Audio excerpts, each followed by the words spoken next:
जय हिंद दोस्तों, मैं फिर से आ गया हूँ एक और एनालाइज के साथ। तो जिसने भी चैनल सब्सक्राइब नहीं कर रखा है वो चैनल तुरंत सब्सक्राइब कर ले। सबसे पहले मैं यहाँ पे एनालाइज देता हूँ आपको।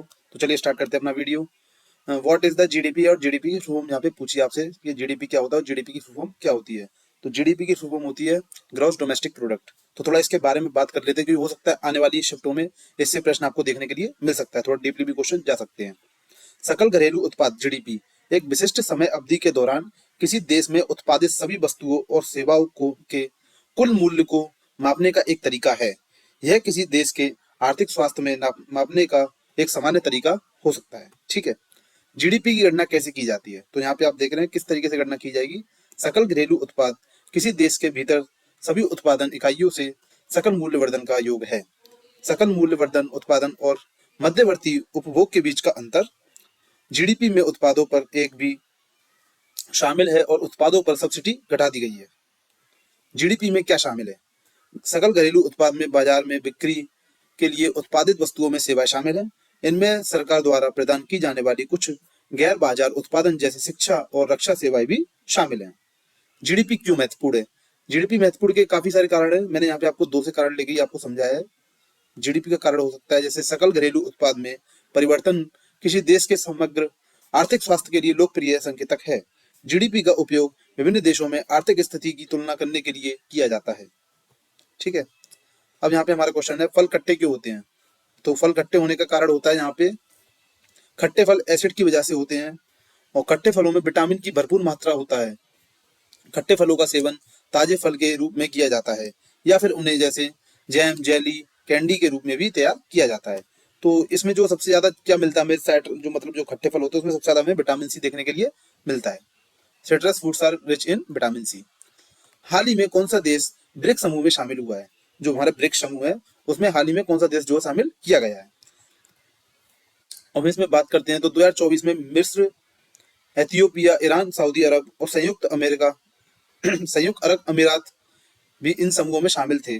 ब्रिक्स समूह में एक नया देश शामिल किया गया है, इंडोनेशिया। अब इस समूह का 11वां सदस्य बन गया है। तो किसे शामिल किया गया? इंडोनेशिया को। भारतीय संविधान में स्वतंत्रता का अधिकार कहाँ से लिया गया है? भारतीय संविधान में स्वतंत्रता का अधिकार अमेरिका संविधान से लिया गया है। भारतीय संविधान के अनुच्छेद 19 से लेकर 22 तक स्वतंत्रता का अधिकार शामिल है। स्वतंत्रता के अधिकार में यह अधिकार शामिल है भाषण और अभिव्यक्ति की आजादी, शांतिपूर्वक इकट्ठा होने की आजादी, संघ या यूनियनों बनाने की देश आजादी, पूरे देश में घूमने की आजादी, धर्म की आजादी। इन अधिकारों पर कुछ प्रतिबंध भी लगाए जा सकते हैं।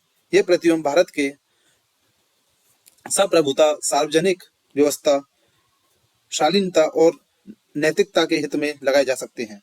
अब इसके लिए मैंने एक स्पेशल वीडियो बना रखा है ऑलरेडी संविधान के ऊपर, जैसे जैसे इसमें बहुत ही बढ़िया बढ़िया मैंने क्वेश्चंस वहां पे लिए हैं जो कि संविधान में एसएसटी जीडी में आने की पूरी पूरी संभावना है।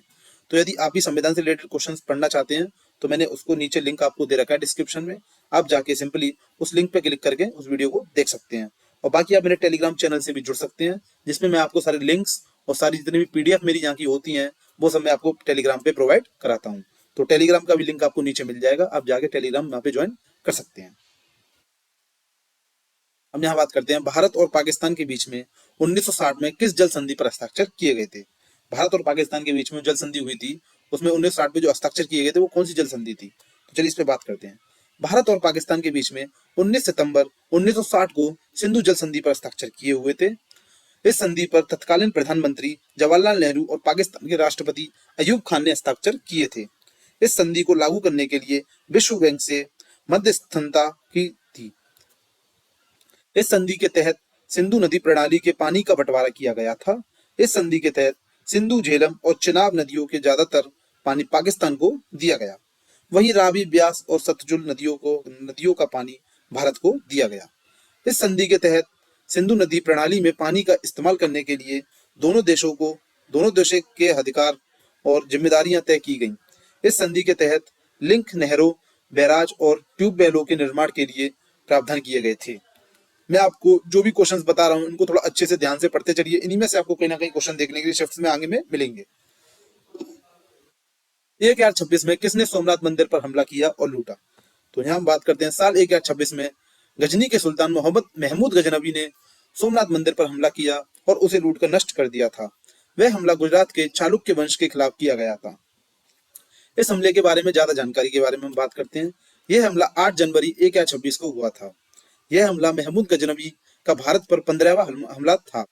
इस हमले में महमूद की सेना ने कड़े प्रतिरोध का सामना किया था।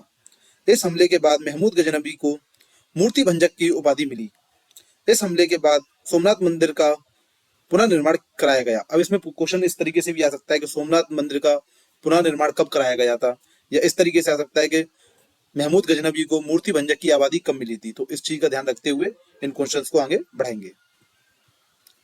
सोमनाथ मंदिर के बारे में कुछ खास बातें। अब इस मंदिर की बात हो रही है तो इसके बारे में कुछ खास बातें भी जानना बहुत इंपॉर्टेंट है। यहाँ से भी क्वेश्चन बनने की पूरी पूरी संभावना है। सोमनाथ मंदिर का एक ऐतिहासिक सूर्य मंदिर है। इसका उल्लेख ऋग्वेद में मिलता है।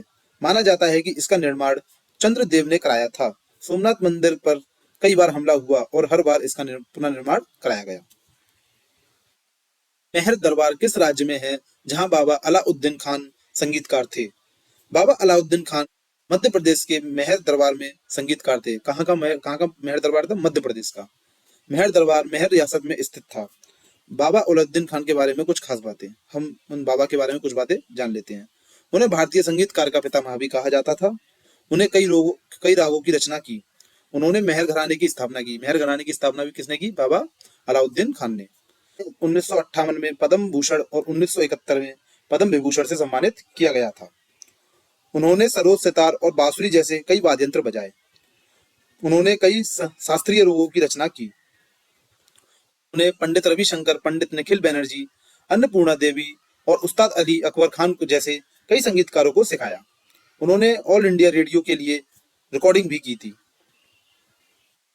हाल ही में भारत का 57वां टाइगर रिजर्व घोषित किया गया। किसे घोषित किया गया है?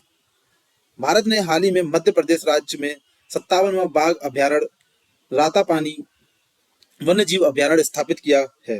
रातापानी वन्य जीव अभ्यारण्य मध्य प्रदेश के रायसेन जिले में मध्य भारत के विंध्य पर्वतमाला में स्थित है। यह दुर्लभ उपलब्धि दर्शाती है कि देश भागों और वन्य जीवों की अन्य प्रजातियों के संरक्षण के लिए बहुत ही प्रतिबद्ध है। तो ये मैंने यहाँ पे जीके क्वेश्चन इस तरीके से जो मुझे पता चला वही मैंने यहाँ पे जीके क्वेश्चन सारे लिए हैं। अब थोड़ी हिंदी की बात कर लेते हैं। हिंदी किस तरीके की आ रही है? इसमें हिंदी में कुछ क्वेश्चंस तो मैं आपको बताऊंगा। मैं कुछ क्वेश्चंस आपके लिए कमेंट बॉक्स के लिए छोड़ रखे हैं जिनका आंसर मुझे आपको देना है। तो क्या कहते हैं, इसमें पहला क्वेश्चन बनता है, दिए गए वाक्य में रेखांकित खंड को स्थापित करने के लिए सबसे उपयुक्त शब्द का चयन कीजिए। इसमें से जो शक्तिशील शब्द है इसको जगह पे हम क्या रख सकते हैं वो हमें यहाँ पे बताना है। भारत एक शक्तिशील देश है। तो यहाँ पे हमारा जो सही ऑप्शन जो बैठ रहा है इसमें हमें 4 ऑप्शन दे रखे हैं, शक्तिशाली, प्रतिभाशाली, धनी और विकसित। थोड़ा हम इसको इस तरीके से भी कर सकते हैं कि भारत एक शक्तिशाली देश है, ये तो हमें दे रखा है, लेकिन इसमें हमें एरर ऑलरेडी पहले दे रखा है, तो हम प्रतिभाशाली लगाएंगे तो प्रतिभाशाली सही नहीं लग रहा है। जैसा कि हम सभी जानते हैं हमारा भारत जो भी विकसित देश है, तो इसका आंसर क्या हो जाएगा? भारत हमारा जो है विकसित देश है। कैसा देश है? विकसित देश है। यही हम दूसरे क्वेश्चन की बात कर लेते हैं। तो विश्व में हर एक 5 व्यक्ति में से 4 व्यक्ति विकासशील देश में रहते हैं। तो यहाँ पे हर एक की वजह हमें क्या लगाना है? यहाँ पे तो प्रत्येक 5 व्यक्ति इसका आंसर हो जाएगा। लाखों तो 5 व्यक्ति नहीं हो सकता है, ना अनगिनत 5 व्यक्ति हो सकता है, ना एक 5 व्यक्ति हो सकता है। तो यहाँ पे हमें अगर ऑप्शन में लगाना है तो प्रत्येक ही हमारा बिल्कुल सटीक बैठ रहा है। तो यहाँ पे हमारा आंसर क्या हो सकता है? विश्व में प्रत्येक 5 व्यक्तियों में से 4 व्यक्ति विकासशील देश में रहते हैं। हिंदी सेम इसी प्रकार से आती है, तो आपको हिंदी इसी तरीके से वहां पे करनी है। हिंदी में आप मेरे को 20 में से पूरे 20 क्वेश्चन ही बिल्कुल सही करके आने हैं। इस चीज का आप ध्यान रखें और थोड़ा लॉजिक के साथ क्वेश्चन को करते रहें। किसी रचना के शिल्प का महत्व उसके विचार से किसी प्रकार गौण नहीं होता। तो यहाँ पे अगर विचार की बात करें तो विचार को जो है यहाँ से चेंज करना है आपको कि क्या इसमें सही रह सकता है। तो आप मुझे इन सारे क्वेश्चंस के जवाब कमेंट सेक्शन में देंगे। मैं आपको एक बार क्वेश्चन पढ़ के सुना देता हूँ। विद्ध भिखारी को 2 रोटी खाकर टपक हो गया। अब इसमें पूछा टपक की जगह क्या लिख सकते हैं हम? तो यहाँ पे 4 ऑप्शन दिए, तप, तप्त, तृप्त और तृण। तो यहाँ पे आपको क्या नेसेसरी लग रहा है वो आपको यहाँ पे नीचे बताना है, तभी पता चलेगा आपकी कितनी तैयारी जो है चल रही है। सत्य और अहिंसा का निकट संबंध है। डैश में आएगा यहाँ पे भीषण, विकट, घनिष्ठ और वरिष्ठ। फिर यहाँ नीचे देखते हैं महात्मा गांधी को छद्म वंशी व्यक्ति पसंद थे। तो महात्मा गांधी को कैसे व्यक्ति पसंद थे ये बात आपको बहुत अच्छे से पता है। सामाजिक महत्व के लिए आवश्यक है कि या तो सामाजिक करो या आकर्षित करो। तो यहाँ पे आपको एक ऑप्शन यहाँ पे आकर्षित, स्वाभाविक, प्रभावित और मौलिक, यहाँ पे इनको हमको क्वेश्चंस के जवाब आपको देने हैं।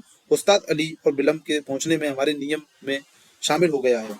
यहाँ पे आपको ऑप्शन, मैंने आपको इसके लिए 10 क्वेश्चन रखे तो 2 मैं आपको बता दिए। आप 8 के आंसर जो आपको जो भी आते हैं मुझे कमेंट सेक्शन में जरूर देना। तो यहाँ अब हम बात कर लेते हैं थोड़ी यहाँ पे कि मैथ में क्या चल रहा है। मैथ के क्वेश्चंस तो मैंने यहाँ पे नहीं लिए, क्योंकि क्वेश्चंस लेने का कोई यहाँ पे लॉजिक नहीं बनता है। आप मैथ की तैयारी कर ही रहे होंगे, तो मैं आपको एक वेटेज देता हूँ किस तरीके से क्वेश्चन यहाँ पे आप पूछे जा रहे हैं। जो हम यहाँ एलसीएम की बात करते हैं, एलसीएम एचसीएफ से आपको 1 से 2 क्वेश्चन जो है अभी तक 3 शिफ्ट हो गई, उसमें आपको 1 से 2 क्वेश्चन जो देखने के लिए मिल रहे हैं।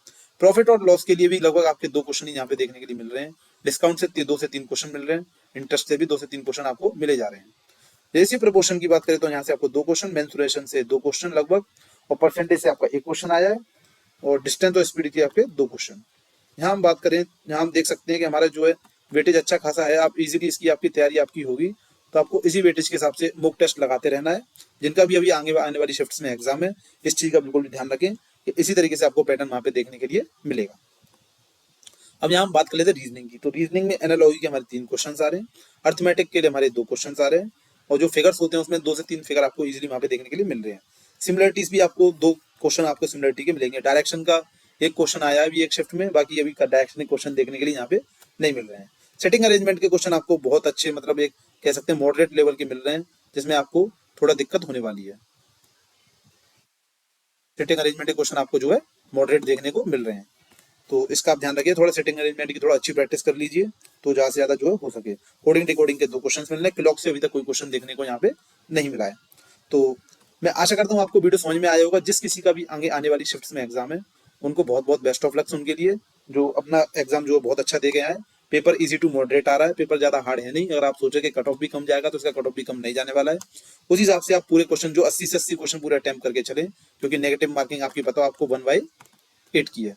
कितने लोगों को ये बात नहीं पता थी कि 1/8 की नेगेटिव मार्किंग है, मुझे कमेंट सेक्शन में जरूर बताएं।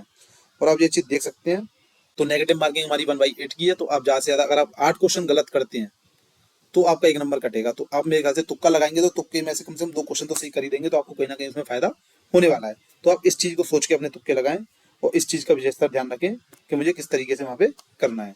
तो चलिए मैं अपनी वीडियो को यहीं पर समाप्त करता हूँ। आशा करता हूँ आपको वीडियो पसंद आया होगा। मैंने अपने सारे चैनल्स के नीचे लिंक दे रखे हैं, मेरे चैनल को जो सब्सक्राइब कर लें, और जिस किसी को वहां पे जुड़ना है, आप वहां पे भी टेलीग्राम पे मेरे साथ जुड़ सकते हैं, मेरे साथ बातचीत कर सकते हैं। जय हिंद।